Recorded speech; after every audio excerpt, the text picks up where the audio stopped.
नमस्कार दोस्तों, PMS IQ study YouTube channel में आप सभी का एक बार फिर से बहुत बहुत स्वागत है।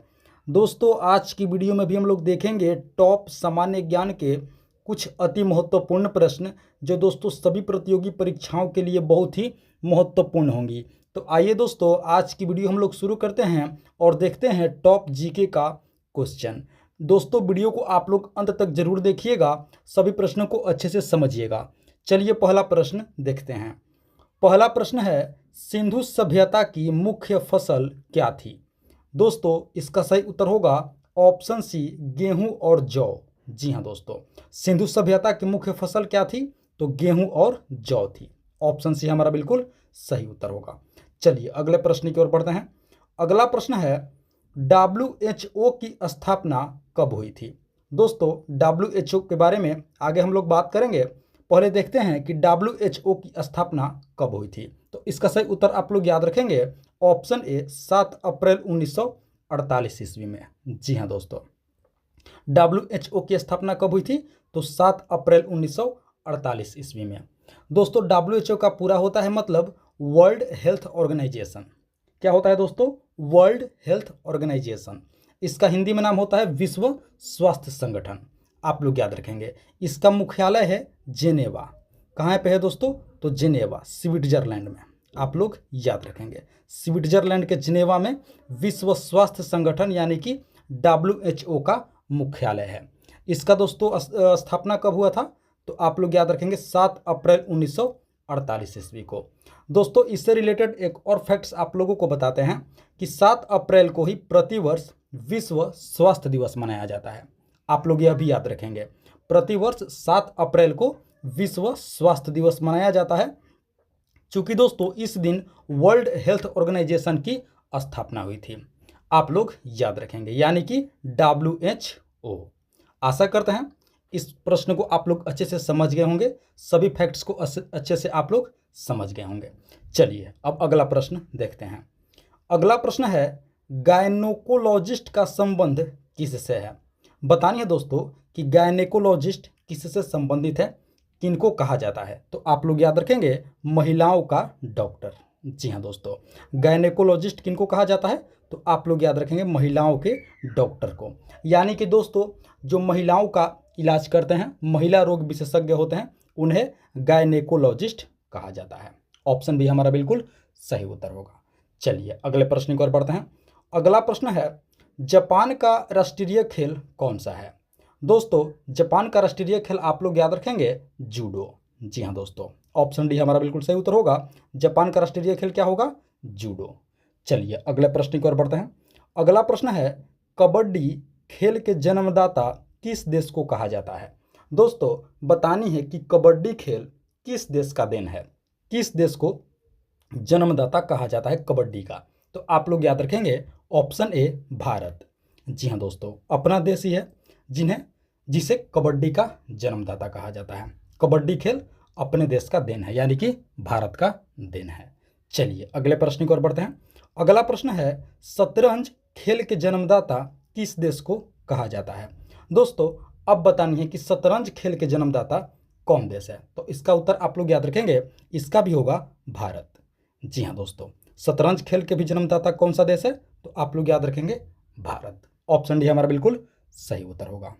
चलिए अगले प्रश्न की ओर बढ़ते हैं। अगला प्रश्न है, भारत और पाकिस्तान के बीच चलने वाली रेलगाड़ी का क्या नाम है? बतानिए दोस्तों कि भारत और पाकिस्तान के बीच जो ट्रेन चलती है उसका नाम क्या है? तो इसका सही उत्तर आप लोग याद रखेंगे, समझौता एक्सप्रेस। जी हाँ दोस्तों, भारत और पाकिस्तान के बीच चलने वाली रेलगाड़ी का क्या नाम है? समझौता एक्सप्रेस। ऑप्शन भी आप लोग याद रखेंगे, जो दोस्तों नई दिल्ली से इस्लामाबाद तक चलती है। ये भी आप लोग याद रखेंगे, समझौता एक्सप्रेस नई दिल्ली से इस्लामाबाद तक चलती है, भारत और पाकिस्तान के बीच चलने वाली रेलगाड़ी है। चलिए अगले प्रश्न की ओर बढ़ते हैं। अगला प्रश्न है, धनराज पिल्लय किस खेल से संबंधित है? बतानी है कि धनराज पिल्लय का संबंध किस खेल से है? तो आप लोग याद रखेंगे, ऑप्शन डी हॉकी से। जी हाँ दोस्तों, धनराज पिल्लय का संबंध किस खेल से है? तो ऑप्शन डी हॉकी। चलिए अगले प्रश्न की ओर बढ़ते हैं। अगला प्रश्न है, मोरमुगांव बंदरगाह कहाँ स्थित है?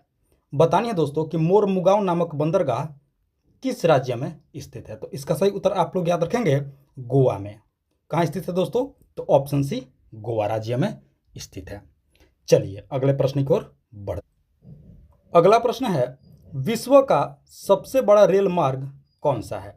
दोस्तों यहाँ पे बतानी है कि विश्व का सबसे बड़ा रेल मार्ग। तो आप लोग याद रखेंगे इसका सही उत्तर होगा option A, Trans Siberian rail मार्ग। जी हाँ दोस्तों, विश्व का सबसे बड़ा रेल मार्ग कौन सा होगा? तो आप लोग याद रखेंगे ट्रांस साइबेरियन रेल मार्ग। चलिए दोस्तों, इस प्रश्न पे आप लोगों को कुछ फैक्ट्स बता देते हैं प्रश्न से संबंधित। आप लोग दोस्तों याद रखेंगे कि जो ट्रांस साइबेरियन रेल मार्ग है ये रूस देश में है। किस देश में है? रूस देश में है। आप लोग याद रखेंगे विश्व का सबसे बड़ा रेल मार्ग ट्रांस साइबेरियन रेल मार्ग किस देश में है? तो रूस में है। आप लोग याद रखेंगे मॉस्को से व्लादिवोस्तोक तक। कहाँ तक है दोस्तों? तो मॉस्को से व्लादिवोस्तोक तक। इसका दोस्तों आप लोग पूरा लंबाई याद रखेंगे कितना किलोमीटर है? तो 9,289 किलोमीटर। कितना किलोमीटर दोस्तों? तो 9,289 किलोमीटर दोस्तों इसका कुल लंबाई है। विश्व का सबसे बड़ा रेल मार्ग है। क्या नाम है?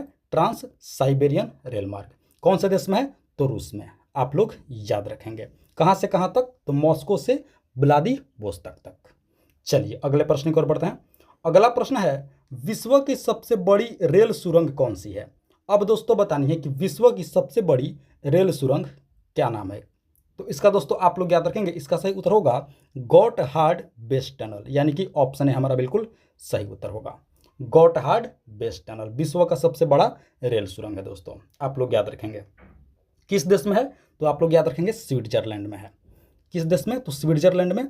और इसकी दूरी भी दोस्तों आप लोग याद रखेंगे 57 किलोमीटर।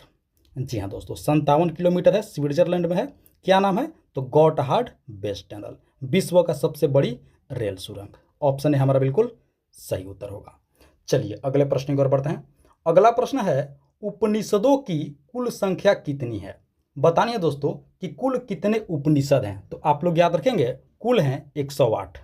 ऑप्शन सी हमारा बिल्कुल सही उत्तर होगा। कितने उपनिषद हैं? तो 108 उपनिषद हैं। चलिए अगले प्रश्न की ओर बढ़ते हैं। अगला प्रश्न है, सौरमंडल का मुखिया किसे माना जाता है? दोस्तों इसका सही उत्तर आप लोग याद रखेंगे सूर्य को। जी हाँ दोस्तों, सौरमंडल का मुखिया किसे माना जाता है? तो सूर्य को माना जाता है। आप लोग याद रखेंगे ऑप्शन डी हमारा बिल्कुल राइट आंसर होगा, सही उत्तर होगा। चलिए अगले प्रश्न की ओर बढ़ते हैं। अगला प्रश्न है, ब्रिटिश संसद के लिए चुने जाने वाले प्रथम भारतीय कौन थे? दोस्तों इसका सही उत्तर आप लोग याद रखेंगे दादा भाई नौरोजी। ऑप्शन बी हमारा बिल्कुल सही उत्तर होगा। ब्रिटिश संसद के लिए चुने जाने वाले प्रथम भारतीय कौन थे? तो आप लोग याद रखेंगे दादा भाई नौरोजी। ऑप्शन बी हमारा बिल्कुल सही उत्तर होगा। चलिए अगले प्रश्न की ओर बढ़ते हैं। दोस्तों अगले प्रश्न से पहले आप सभी से एक रिक्वेस्ट करूंगा कि इस वीडियो को अभी तक आप लोग एक लाइक नहीं किए हैं तो प्यारे दोस्तों एक लाइक आप लोग जरूर कर देंगे, और चैनल पर पहली बार विजिट किए हैं तो दोस्तों चैनल को भी आप लोग जरूर सब्सक्राइब कर लेंगे इसी तरह का प्रतिदिन महत्वपूर्ण प्रश्नावली वीडियो देखने के लिए। आइए अगले प्रश्न की ओर बढ़ते हैं। अगला प्रश्न है, किस राज्य में लोकसभा की सर्वाधिक सीटें हैं? दोस्तों इसका सही उत्तर आप लोग याद रखेंगे उत्तर प्रदेश। जी हाँ दोस्तों, उत्तर प्रदेश राज्य में लोकसभा की सबसे अधिक सीटें हैं। आप लोग याद रखेंगे यहाँ पे लोकसभा की कुल सीटों की संख्या है 80। ये भी आप लोग याद रखेंगे उत्तर प्रदेश में लोकसभा की कुल कितनी सीटें हैं? तो 80 सीटें हैं। और 80 सीटों के साथ दोस्तों ये दोस्तों भारत का सबसे बड़ा लोकसभा सीटों वाला राज्य है। Option D Uttar Pradesh. चलिए अगले प्रश्न की ओर बढ़ते हैं। अगला प्रश्न है, किस संविधान संशोधन को मिनी कॉन्स्टिट्यूशन कहा जाता है? बतानिए दोस्तों कि किस संविधान संशोधन को मिनी कॉन्स्टिट्यूशन यानी कि छोटा संविधान कहा जाता है? तो आप लोग याद रखेंगे 42वें संशोधन को। जी हाँ दोस्तों, ऑप्शन है हमारा बिल्कुल सही उत्तर होगा। 42वें संशोधन को मिनी कॉन्स्टिट्यूशन कहा जाता है। चलिए दोस्तों आप लोग हमें कमेंट करके बताएंगे कि 42वां संशोधन कब हुआ था, उसका वर्ष आप लोग हमें कमेंट करके जरूर बताएंगे। किस वर्ष मिनी कॉन्स्टिट्यूशन हुआ था, यानी कि 42वां संशोधन कब हुआ था? चलिए अगले प्रश्न की ओर बढ़ते हैं। अगला प्रश्न है, किस मौलिक अधिकार को 44वें संविधान संशोधन द्वारा हटा दिया गया? बतानिए दोस्तों कि किस मौलिक अधिकार को 44वें संविधान संशोधन करके हटा दिया गया, रिमूव कर दिया गया। तो इसका सही उत्तर आप लोग याद रखेंगे ऑप्शन बी, संपत्ति का अधिकार। जी हाँ दोस्तों, 44वें संविधान संशोधन में संपत्ति के अधिकार को हटा दिया गया। आप लोग याद रखेंगे ऑप्शन बी हमारा बिल्कुल सही उत्तर होगा। चलिए अगले प्रश्न की ओर बढ़ते हैं। अगला प्रश्न है, दलदली भूमि से कौन सी गैस निकलती है? दोस्तों इसका सही उत्तर आप लोग याद रखेंगे ऑप्शन ए, मीथेन। जी हाँ दोस्तों, दलदली भूमि से कौन सी गैस निकलती है? तो मीथेन नामक गैस निकलती है। ऑप्शन ए हमारा बिल्कुल सही उत्तर होगा। चलिए अगले प्रश्न की ओर बढ़ते हैं।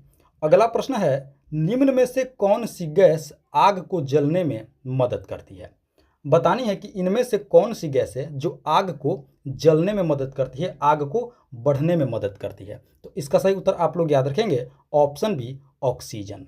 जी हाँ दोस्तों, आग को जब तक ऑक्सीजन मिलता रहेगा आग दोस्तों कभी नहीं बुझेगा। आप लोग याद रखेंगे आग को जलने में कौन सा गैस मदद करता है?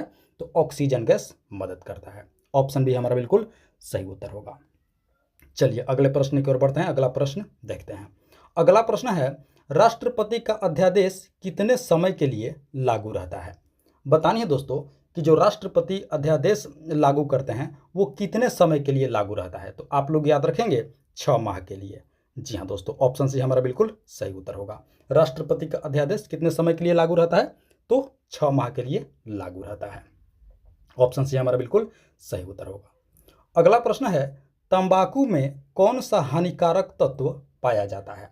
इसका दोस्तों आप लोग सही उत्तर याद रखेंगे ऑप्शन ए, निकोटिन। जी हाँ दोस्तों, तंबाकू में कौन सा हानिकारक तत्व पाया जाता है? तो निकोटिन नामक एक हानिकारक तत्व पाया जाता है तंबाकू में। ऑप्शन ए हमारा बिल्कुल सही उत्तर होगा। चलिए अगला प्रश्न। अगला प्रश्न है, वायुयान के टायरों में कौन सी गैस भरी जाती है? बतानिए दोस्तों कि वायुयान यानी कि एरोप्लेन के टायर में कौन सी गैस भरी जाती है? तो इसका सही उत्तर आप लोग याद रखेंगे ऑप्शन ए, नाइट्रोजन। कौन सी गैस भरी जाती है? तो वायुयान के टायरों में नाइट्रोजन गैस भरी जाती है। ऑप्शन ए हमारा बिल्कुल सही उत्तर होगा। चलिए अगले प्रश्न की ओर बढ़ते हैं। अगला प्रश्न देखते हैं। अगला प्रश्न है, फलों को कृत्रिम ढंग से पकाने के लिए कौन सी गैस इस्तेमाल किया जाता है? दोस्तों बतानी है कि जो कच्चे फल होते हैं, कच्चे फलों को कृत्रिम ढंग से पकाया जाता है तो किस गैस का इस्तेमाल किया जाता है? तो आप लोग याद रखेंगे ऑप्शन बी, एसिटिलीन नामक गैस का इस्तेमाल किया जाता है कच्चे फलों को कृत्रिम ढंग से पकाने के लिए। ऑप्शन बी हमारा बिल्कुल सही उत्तर होगा। चलिए दोस्तों अगले प्रश्न की ओर बढ़ते हैं। अगला प्रश्न देखते हैं। अगला प्रश्न है, राज्यपाल की नियुक्ति कौन करते हैं? बतानी है दोस्तों कि जो राज्यों में राज्यपाल होते हैं उनकी नियुक्ति किनके द्वारा की जाती है? तो आप लोग याद रखेंगे इसका सही उत्तर होगा ऑप्शन सी, राष्ट्रपति। जी हाँ दोस्तों, राज्यों के राज्यपाल की नियुक्ति कौन करते हैं? तो ऑप्शन सी आप लोग याद रखेंगे राष्ट्रपति करते हैं। चलिए अगला प्रश्न देखते हैं। अगला प्रश्न है, अर्जुन पुरस्कार 1961 दोस्तों का संबंध किससे है? बताने हैं दोस्तों कि जो अर्जुन पुरस्कार है जिसकी शुरुआत 1961 ईस्वी में हुई थी, यहाँ पे दिया है 1961 ईस्वी में अर्जुन पुरस्कार की शुरुआत हुई थी। बताने है कि इसका संबंध किससे है? तो आप लोग याद रखेंगे अर्जुन पुरस्कार खेल से संबंधित है। आप लोग याद रखेंगे अर्जुन पुरस्कार खेल से संबंधित है, यानी कि खेलों में उत्कृष्ट जो योगदान देते हैं उन्हें अर्जुन पुरस्कार से सम्मानित किया जाता है। आप लोग याद रखेंगे ऑप्शन ए, खेल से संबंधित है। अर्जुन पुरस्कार की शुरुआत कब हुई थी? तो आप लोग याद रखेंगे 1961 ईस्वी से। 1961 ईस्वी में अर्जुन पुरस्कार की शुरुआत हुई थी। जो खेल में जो अपना उत्कृष्ट योगदान देते हैं उन्हें इस पुरस्कार से सम्मानित किया जाता है। चलिए अगला प्रश्न देखते हैं। अगला प्रश्न है, पृथ्वी के बीचों बीच बांटने वाली काल्पनिक रेखा को क्या कहा जाता है? बतानिए दोस्तों कि जो पृथ्वी के बीचों बीच बांटती है उस बांटने वाली जो काल्पनिक रेखा है, रेखा क्या है? काल्पनिक है। उस काल्पनिक रेखा को क्या कहा जाता है? तो आप लोग याद रखेंगे उसे भूमध्य रेखा कहा जाता है। ऑप्शन बी हमारा बिल्कुल सही उत्तर होगा। भूमध्य रेखा किसे कहा जाता है? जो पृथ्वी के बीचों बीच बांटती है उस काल्पनिक रेखा को भूमध्य रेखा या फिर दोस्तों विषुवत रेखा भी कहा जाता है। ये भी आप लोग याद रखेंगे, भूमध्य रेखा या फिर विषुवत रेखा भी कहा जाता है। जो पृथ्वी को क्या करते हैं दोस्तों? बीचों बीच बांटती है और क्या है? काल्पनिक रेखा है। ऑप्शन बी आप लोग याद रखेंगे। चलिए अगले प्रश्न की ओर बढ़ते हैं। अगला प्रश्न देखते हैं। अगला प्रश्न है, भारत का सबसे लंबा सड़क पुल कौन सा है? दोस्तों बतानी है कि भारत का सबसे लंबा सड़क पुल फिलहाल में कौन सा है? तो इसका सही उत्तर आप लोग याद रखेंगे ऑप्शन सी, भूपेन हजारिका सेतु। जी हाँ दोस्तों, भारत का सबसे लंबा सड़क पुल कौन सा है? तो आप लोग याद रखेंगे भूपेन हजारिका सेतु। आइए दोस्तों, इस प्रश्न से संबंधित आप लोगों को कुछ फैक्ट्स बता देते हैं। दोस्तों, भूपेन हजारिका सेतु को ढोला सदिया सेतु भी कहा जाता है। क्या कहा जाता है? ढोला सदिया सेतु भी भूपेन हजारिका सेतु को कहा जाता है, जो दोस्तों सबसे लंबा सड़क पुल है। आप लोग याद रखेंगे ढोला सदिया, इसे दोस्तों सेतु भी कहा जाता है, ढोला सदिया। आप सभी को दोस्तों बता दें कि यह जो सेतु है ये असम से अरुणाचल प्रदेश को जोड़ता है। ये भी आप लोग याद रखेंगे, असम से अरुणाचल प्रदेश को यह सेतु क्या करता है? जोड़ता है, जो भारत का सबसे लंबा सड़क पुल है। क्या नाम है? भूपेन हजारिका सेतु, असम से अरुणाचल प्रदेश को जोड़ता है। असम के दोस्तों ढोला गांव से अरुणाचल प्रदेश के सदिया से जोड़ता है। आप लोग याद रखेंगे, असम के ढोला गांव से अरुणाचल प्रदेश के सदिया से क्या करता है? यह पुल जोड़ता है। आइए दोस्तों, इसकी बात कर लेते हैं कि लंबाई कितनी है। तो लंबाई है 9150 मीटर, यानी कि 9150 मीटर। किलोमीटर में दोस्तों बात करें तो किलोमीटर में इसकी लंबाई कितनी होगी? तो 9.15 किलोमीटर, यानी कि 9.15 किलोमीटर। आप लोग याद रखेंगे, इसकी कुल लंबाई है। क्या नाम है? भूपेन हजारिका सेतु, भारत का सबसे लंबा सड़क पुल। तो दोस्तों, ये थी हमारी आज की टॉप जीके का प्रश्नावली वीडियो। आशा करते हैं इस वीडियो को आप लोग अंत तक जरूर देखे होंगे, सभी प्रश्नों को अच्छे से समझे होंगे और याद भी कर लिए होंगे दोस्तों। तो आप सभी से एक बार फिर से रिक्वेस्ट करूंगा कि वीडियो को अभी तक एक लाइक नहीं किए हैं तो एक लाइक कर दीजिए दोस्तों, और साथ ही साथ PMS IQ study YouTube channel पर पहली बार विजिट किए हैं तो दोस्तों आप लोग चैनल को भी जरूर सब्सक्राइब कर लेंगे। तो मिलते हैं एक और मोस्ट इंपॉर्टेंट वीडियो लेकर के, तब तक के लिए आप सभी का बहुत बहुत धन्यवाद। जय हिंद दोस्तों।